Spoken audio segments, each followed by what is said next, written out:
El panorama político de Colombia siempre ha sido un tema que puede calificarse como un mínimo de polémico.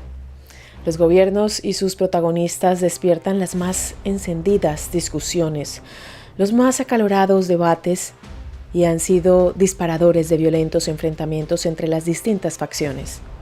Como les he contado en otros videos, los numerosos actos de violencia que ha sufrido Colombia a menudo han estado ligados a alguna figura política, ya sea de forma directa o indirecta. Esta es una república que nació entre las cenizas de una revolución sangrienta, en donde el auge de dos fuerzas políticas democráticas predominantes se han disputado el poder durante casi 180 años de historia. Hoy hablaremos de los orígenes de los partidos más tradicionales de Colombia, el liberal, el conservador y el comunista. Antes de continuar, les recuerdo que si tienen sugerencias sobre qué otras temáticas les gustaría que analice en mi canal, pueden dejarlas escritas en la caja de comentarios. Si les gusta ese tipo de contenido, se pueden suscribir a mi canal y activar la campanita de notificaciones. De esta manera, YouTube les avisará cuando suba un nuevo video. También me pueden seguir en mis diferentes redes sociales. Me encuentran en Instagram, Facebook o en Twitter como @lachilito y en TikTok como @lachilito1. Comenzamos.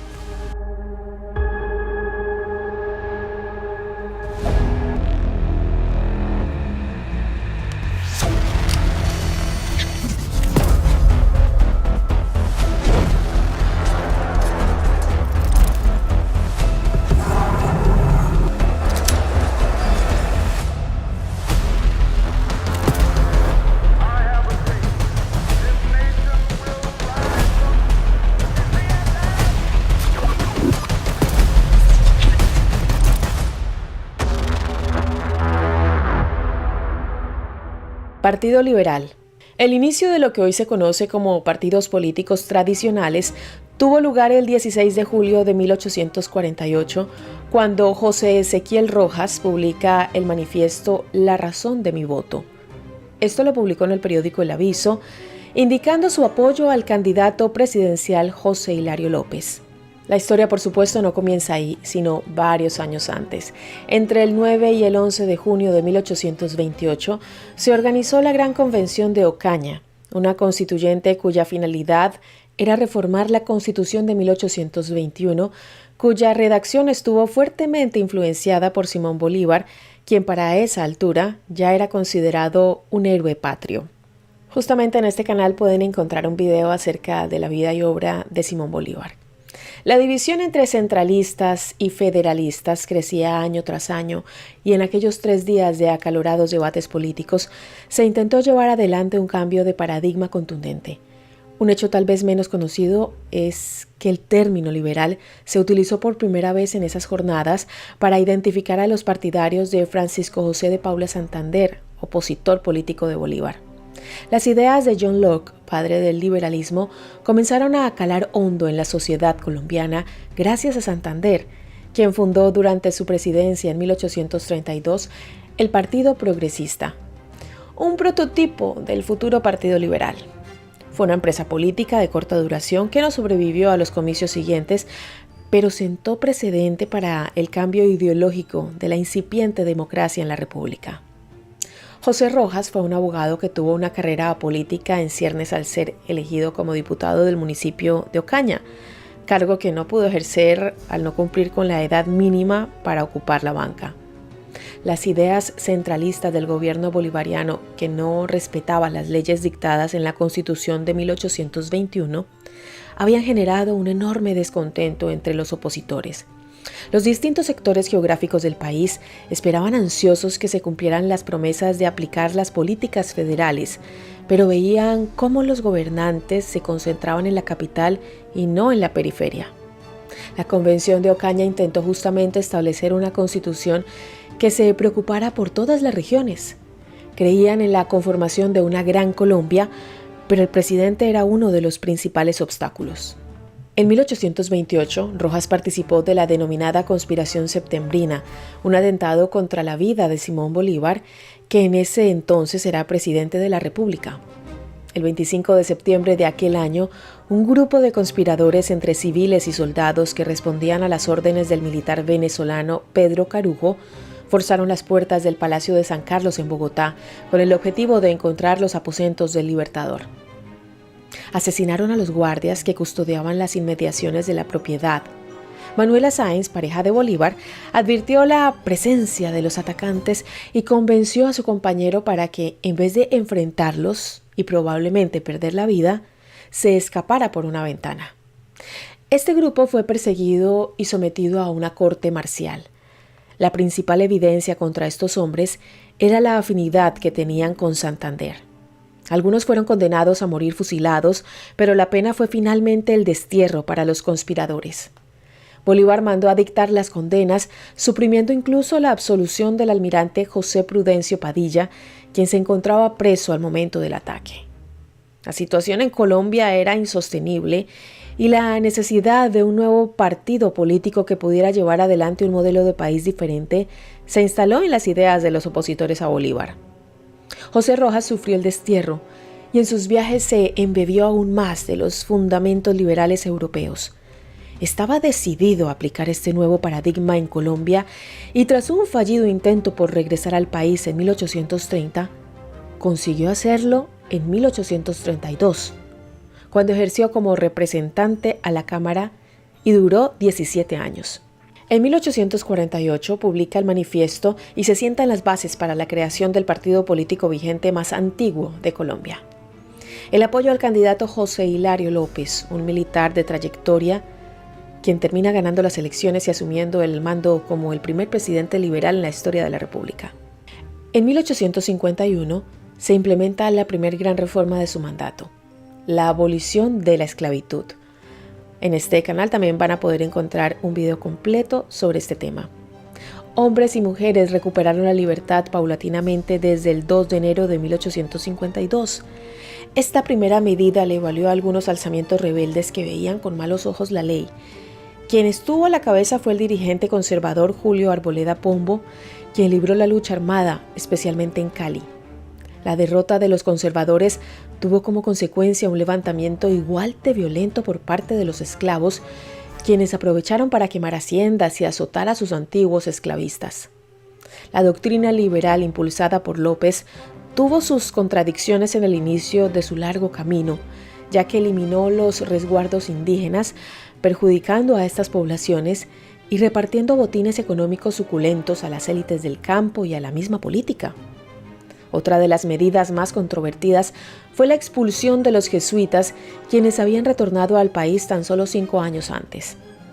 Más adelante, la conformación de una forma de gobierno casi laica sería uno de los sellos de los mandatos liberales, que se enfrentaron con las autoridades eclesiásticas y promovieron políticas en contra del clero. Desde 1863 hasta 1886, los liberales gobernaron Colombia casi de forma ininterrumpida. En el primer año consiguieron sancionar una nueva constitución que hizo hincapié en el federalismo, otorgando autonomía a las regiones y dejando al Estado central como encargado de las relaciones exteriores, la defensa del territorio y las guerras. Se incorporaron los 9 estados soberanos creados en 1855 y la República pasó a llamarse Estados Unidos de Colombia. En 1884 estalló un conflicto político en el seno del Partido Liberal que ya estaba dividido en 2 facciones, los liberales radicales y los liberales independientes, quienes terminaron aliándose con los conservadores para combatir la política del presidente Rafael Núñez, cuyas medidas se alejaban de los ideales primarios de su partido.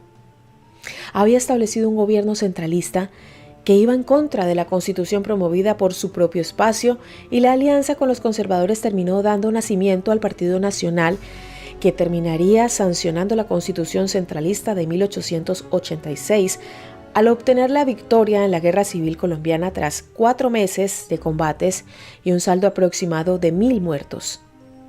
Era el primer golpe duro al primer partido político moderno de Colombia. Esta rama del liberalismo terminó formando parte del Partido Conservador.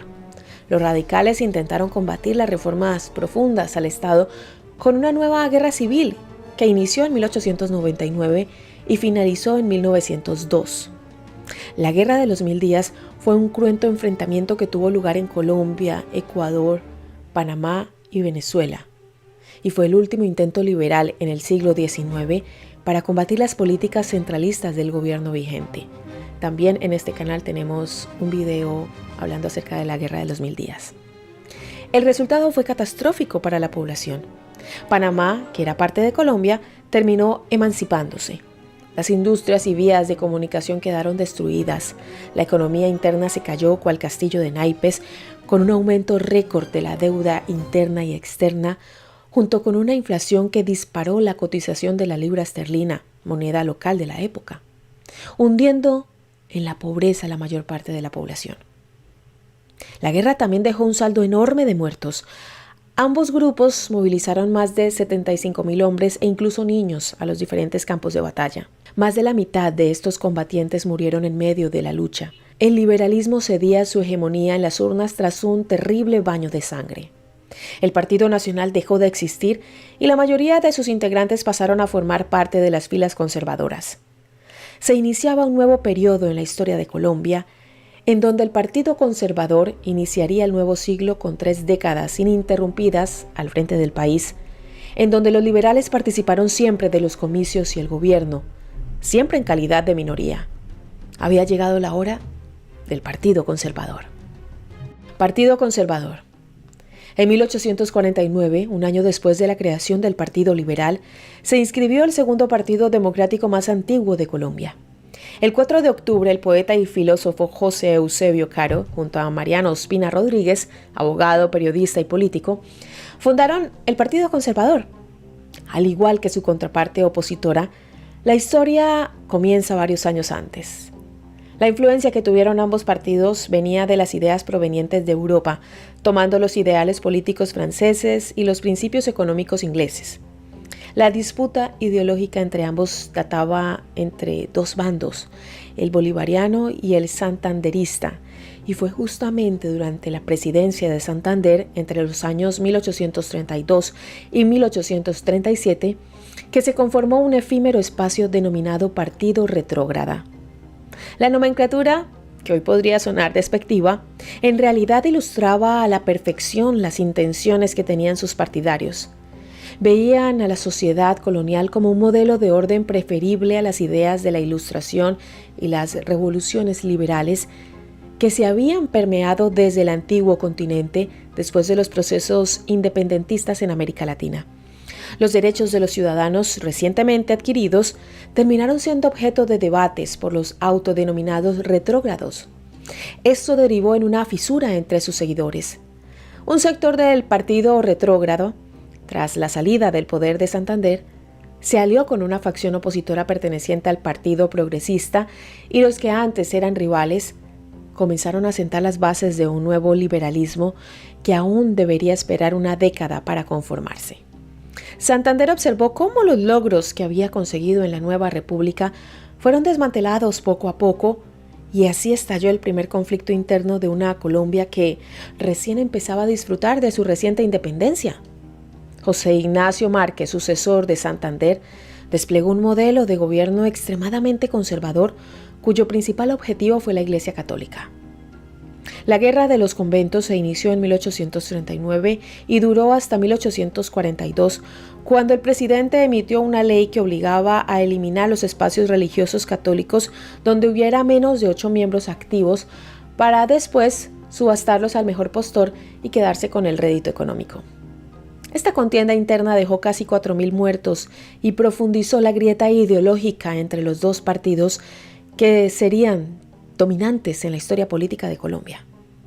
Los liberales comenzaron a buscar un Estado laico separado de la Iglesia Católica y los conservadores, pese a la victoria obtenida en la Guerra de los Conventos, abogaron por un Estado católico. Caro y Ospina Rodríguez fueron parte del gobierno extremadamente conservador y centralista de Márquez y participaron en el de su sucesor, Pedro Alcántara Herrán, cuya presidencia terminó redactando la Constitución de 1843, considerada como la más conservadora hasta el presente. La llegada de Tomás Cipriano de Mosquera, de ideales conservadores, pero mucho más propenso a tener un diálogo con la oposición, generó una nueva grieta entre los antes llamados retrógrados, Quienes se quedaron al lado del nuevo presidente fueron considerados moderados y quienes se oponían a cualquier diálogo con el incipiente Partido Liberal se denominaron detractores. Entre ellos estaban los futuros fundadores del Partido Conservador, quienes decidieron establecer su espacio político como una respuesta directa al Partido Liberal. El manifiesto se presentó al público en el periódico La Civilización y allí se exhibían las intenciones de aquella primera versión del conservadurismo moderno. Su ideología era centralista, autoritaria, con un fuerte énfasis en las instituciones militares y eclesiásticas. El liderazgo del Partido Conservador de 1849 se dividió entre terratenientes, abogados, miembros de la Iglesia y hasta campesinos, siempre y cuando no fueran indígenas. Las doctrinas católicas se convirtieron en una arma para intentar adoctrinar al pueblo. Hasta 1884, los liberales dominaron la escena política de la Nueva Colombia, en donde los conflictos internos y la economía endeble fueron problemáticas cotidianas. Los conservadores ansiaban obtener el poder para intentar ejecutar su visión de una nación. Fue gracias a la llegada de Rafael Núñez, un liberal que actuaba de forma independiente y que recibió el apoyo de los conservadores para ganar las elecciones, en donde el panorama político viró 180 grados para posicionar al nuevo partido político a una época de hegemonía absoluta en las urnas colombianas. En 1886 se promulgó una nueva constitución, esta vez afín a los ideales del oficialismo, en donde la nueva república adoptaba un gobierno centralista, proteccionista, y con la Iglesia Católica volviendo a ocupar un sitio predominante en la sociedad, haciéndose cargo de esta manera del sistema educativo. Los conservadores sufrieron la emancipación de Panamá, la Guerra de los 1000 días y la masacre de las bananeras. Tenemos video acerca de todos estos temas en este canal. Aquellas décadas de gobierno ininterrumpido permitieron que los conservadores impulsaran una enorme reforma en el sistema de transporte, construyendo enormes tramos de vías ferroviarias. El Banco de la República de Colombia nació en esta época y la clase obrera empezó a consolidarse dentro del territorio colombiano.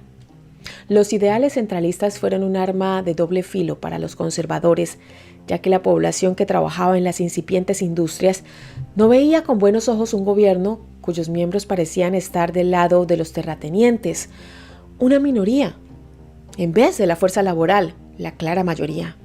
Con el correr de las décadas, en un clima de tensa inestabilidad económica y social, las filas de los liberales, siempre la primera minoría en el gobierno, fue engrosándose gracias a los asalariados que buscaban el cobijo del Estado y que no lo encontraban en el poder hegemónico. En 1930, Enrique Olaya Herrera devolvió el poder al Partido Liberal y la tercera década del siglo XX vio nacer el tercer partido político del que también hablaremos, Partido Comunista Colombiano.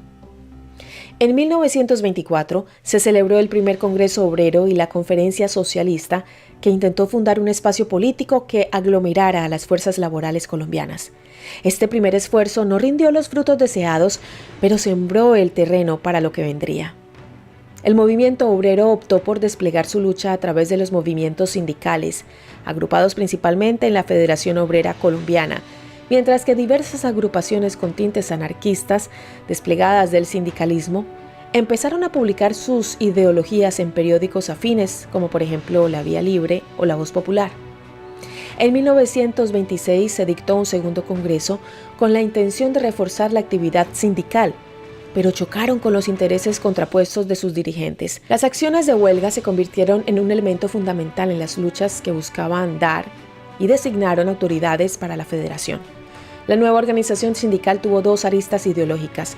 La primera, comandada por Tomás Uribe Márquez, veía necesaria la conformación de un partido político nacional.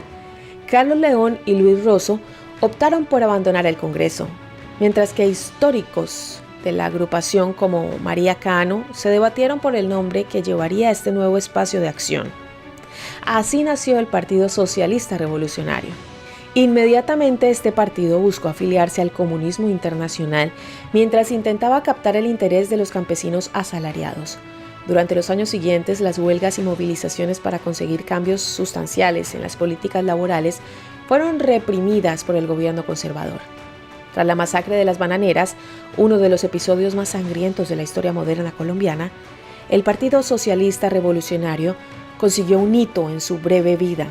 ya que había saltado de un momento a otro al ojo de la opinión pública. Pero las consecuencias no fueron buenas para ellos. Muchos dirigentes partidarios recibieron penas de cárcel o fueron exiliados, obligando al PSR a una reestructuración partidaria. En 1929, el gobierno conservador flaqueaba. La economía estaba en crisis y las elecciones a la vuelta de la esquina. Los socialistas revolucionarios cumplieron un rol protagónico en las diversas protestas y marchas en contra del gobierno hegemónico conservador, pero quien terminaría capitalizando los votos fue el liberalismo, que asumiría el poder al año siguiente.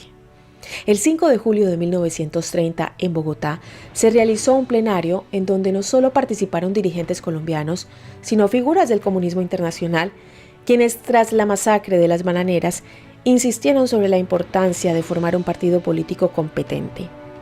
Hubo intensos debates en donde se dejaron sentadas las bases de la lucha que pretendían dar. La revolución proletaria era el principal objetivo, con la participación de los sectores campesinos y la pequeña burguesía. De fuerte carácter antiimperialista, el 17 de julio de 1930 nació el Partido Comunista Colombiano, que aceptó los 21 puntos ideológicos del comunismo internacional y se inscribió como fuerza política en el siempre complejo escenario que es Colombia. Su primer secretario general fue Guillermo Hernández Rodríguez y de inmediato se dedicaron a trabajar en la elección de un candidato para los comicios de 1934. El elegido fue Eutiquio Timoté, un sindicalista indígena. Aquella elección fue un mero acto simbólico, ya que el comunismo no tenía ninguna posibilidad de vencer en las urnas. El PCC eligió apoyar de forma abierta a Alfonso López Pumarejo, candidato liberal. Desde su fundación, el Partido Comunista Colombiano solo presentó 4 candidatos presidenciales. Quien consiguió la mayor cantidad de votos fue Jaime Pardo Leal, dirigente comunista histórico, que conformó una alianza con las Fuerzas Armadas Revolucionarias de Colombia, FARC. En las elecciones de 1986, Pardo Leal fue a las urnas como cabeza de lista de la nueva agrupación Unión Patriótica, que obtuvo poco más del 4.5% de los votos. El PCC siempre ha apoyado a los candidatos liberales en las elecciones y se concentraron en la lucha por los derechos de los trabajadores y las políticas antiimperialistas. Pese a que no han podido acceder al poder político por medio electoral, son uno de los espacios más longevos de Colombia y han sido partícipes activos de la escena desde su creación, ya sea acompañando fórmulas presidenciales o con la eterna batalla por la clase obrera y campesina. Conclusión.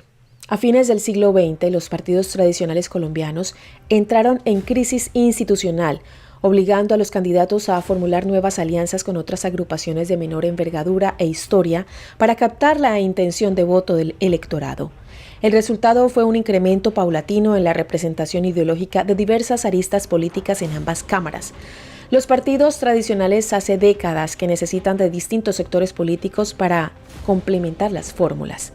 El Partido de la U, la Alianza Verde, el Centro Democrático o el Cambio Radical, por mencionar algunos ejemplos, llevan años trabajando codo a codo tanto con los conservadores como con los liberales. Colombia siempre fue un país bipartidista no tradicional, porque a pesar de la hegemonía de los dos partidos más longevos, siempre han habido espacios políticos alternativos. Los analistas políticos consideran que la elección de Gustavo Petro en el 2022 constituye la primera ruptura real del binomio liberal-conservador, ya que lo toman como un presidente netamente de izquierda. ¿Volverá la hegemonía bipartidista en algún momento o el siglo XXI trajo un cambio de paradigma definitivo? El futuro es incierto. La política siempre da sorpresas. La decisión final quedará en manos del pueblo, de usted, cuando entre al cuarto oscuro a depositar su voto. Gracias por llegar hasta el final. Si les gusta este tipo de contenido, se pueden suscribir a mi canal y activar la campanita de notificaciones. De esta manera YouTube les avisará cuando suba un nuevo video. También me pueden seguir en mis diferentes redes sociales. Me encuentran en Instagram, Facebook o en Twitter como @lachilito y en TikTok como @lachilito1.